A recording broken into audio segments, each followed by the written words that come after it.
Assalamualaikum warahmatullahi wabarakatuh. Baiklah, untuk pertemuan yang sekarang kita akan ke materi baru yaitu tentang koperasi. Kita masih menggunakan buku karangan alam.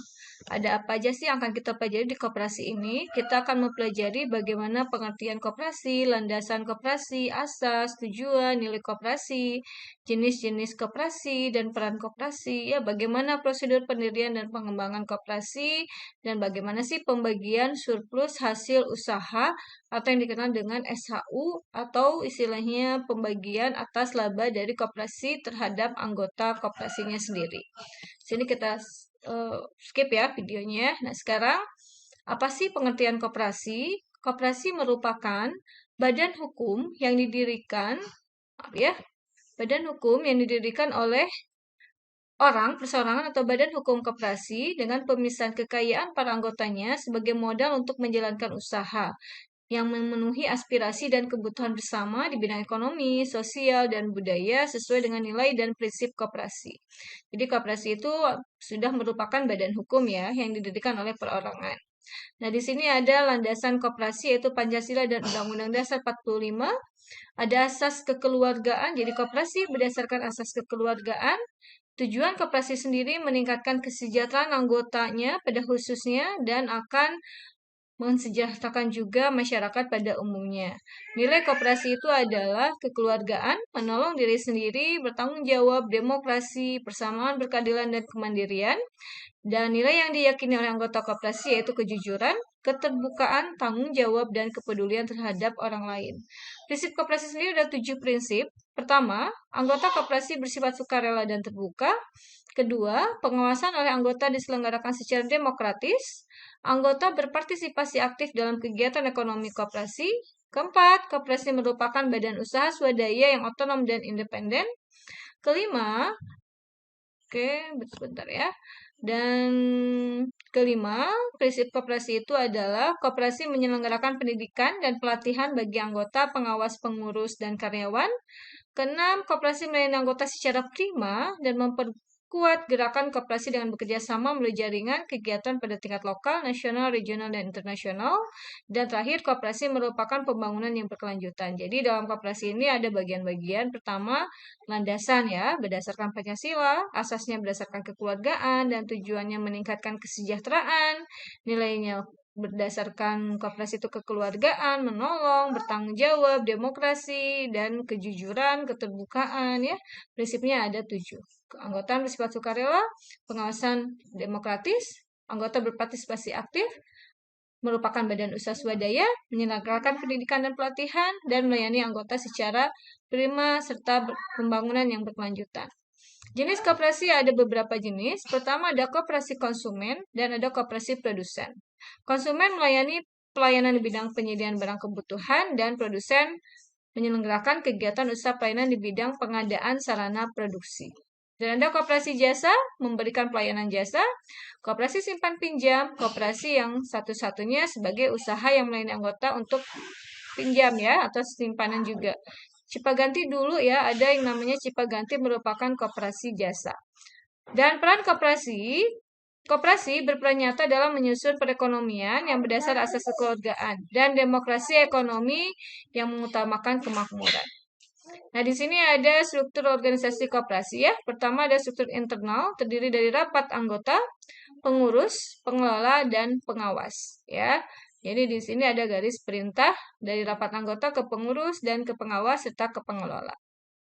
Sedangkan struktur eksternal terdiri dari yang pertama yang paling induk ya, koperasi induk. Koperasi induk dibawahi koperasi gabungan, kemudian membawahi lagi koperasi pusat dan ada koperasi primer serta terakhir anggota koperasi primer. Artinya di sini ya, ketika kita lihat struktur eksternal, koperasi primer terdiri dari anggota koperasi primer terdiri dari 20 ya. Nah, terdiri pertama itu ada 5 anggota, bentar. Jadi ketika mendirikan koperasi primer terdiri dari 5 ya. Oke, bentar di sini kita next slide lagi. Struktur eksternal ya, ada koperasi induk, koperasi gabungan, koperasi pusat, koperasi primer. Koperasi induk itu yang pusatnya ya, yang pemerintah. Terdiri dari 3 koperasi gabungan. Koperasi gabungan terdiri dari koperasi pusat, dan koperasi pusat terdiri dari 5 anggota koperasi primer. Ya, ini merupakan struktur eksternal koperasi dan merupakan jenis-jenis koperasi juga ya. Jadi ada induk koperasi, koperasi gabungan, koperasi pusat, dan koperasi primer. Kemudian ada modal koperasi terdiri dari setoran pokok dan sertifikat modal koperasi. Dan juga modal koperasi berasal dari hibah, modal penyertaan, modal pinjaman dari anggota, dan sumber lain yang sah. Jadi intinya modal koperasi itu adalah dari setoran ya, setoran pokok atau simpanan, mau itu simpanan pokok, simpanan wajib, dan simpanan sukarela, serta sertifikat modal koperasi sebagai modal awal. Nah ini hibah, modal penyertaan pinjaman, dan sumber lain yang sah itu modal koperasi lainnya. Nah, kemudian pengelolaan koperasi adalah dikelola oleh rapat anggota, kemudian ada pengurus koperasi, dan pengawas koperasi. Rapat anggota merupakan kekuasaan tertinggi dalam koperasi. Sedangkan pengurus dipilih oleh anggota koperasi pada saat rapat anggota, begitupun pengawas koperasi. Prosedur pendirian, pertama, rapat pembentukan koperasi, kemudian pendirian koperasi dilakukan dengan akta pendirian koperasi yang dibuat oleh notaris. Koperasi memperoleh pengesahan sebagai badan hukum setelah akta pendirian koperasi didirikan oleh menteri ya, sah oleh menteri. Nah, serta ada koperasi sekolah, koperasi yang didirikan oleh pemerintah melalui surat keputusan di beberapa menteri.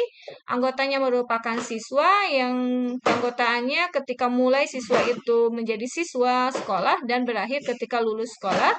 Penyelenggaraan koperasi sekolah disesuaikan dengan jam pelajaran dan sarana bagi siswa untuk mengembangkan.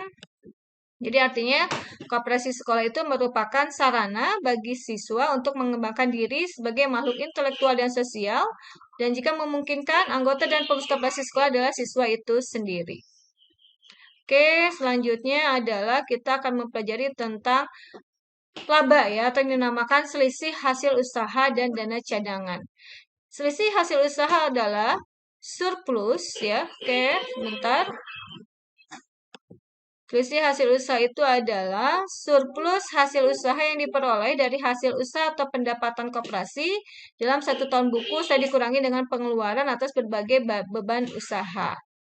Nah, jadi surplus hasil usaha koperasi dinamakan SHU. SHU sendiri didahulukan untuk dana cadangan dan sisanya digunakan untuk anggota ya. Akan dibagikan sesuai dengan perbandingan modal anggotanya sendiri dan pembayaran kewajiban kepada dana pembangunan koperasi dan kewajiban lainnya. Ya, semuanya ditetapkan dalam anggaran dasar. Nah, jika hasil usaha defisit, maka koperasi menggunakan dana cadangan berdasarkan rapat anggota. Dan jika dana cadangan tidak cukup, defisit diakumulasikan dan dibebankan kepada anggaran pendapatan dan belanja koperasi pada tahun berikutnya. Dan koperasi harus menyisikan surplus hasil usaha untuk dana cadangan paling sedikit 20% dari nilai sertifikat modal koperasi. Nah, SH koperasi terdiri dari surplus hasil usaha atas jasa modal dan surplus hasil usaha atas jasa usaha. Jadi ada 2 komponen untuk menghitung SHU, yaitu atas jasa modal dan atas jasa usaha atau jasa anggotanya sendiri. Dan ini nanti ada presentasinya ya, yang akan kita hitung pada pembagian SHU minggu depan ya. Sedangkan prinsip SHU atau pembagiannya bersumber dari anggota sebanding dengan sertifikat modal koperasi yang dimiliki. SHU anggota adalah jasa dari modal dan transaksi. Sebentar. Dan transaksi usaha yang dilakukan anggota sendiri. Pembagian SHU anggota dilakukan secara transparan dan SHU anggota dibayar secara tunai. Oke, di sini ada rumus pembagian SHU atas jasa modal ya dan jasa anggota. Nanti kita akan bahas minggu depan. Terima kasih, selamat belajar. Wassalamualaikum warahmatullahi wabarakatuh.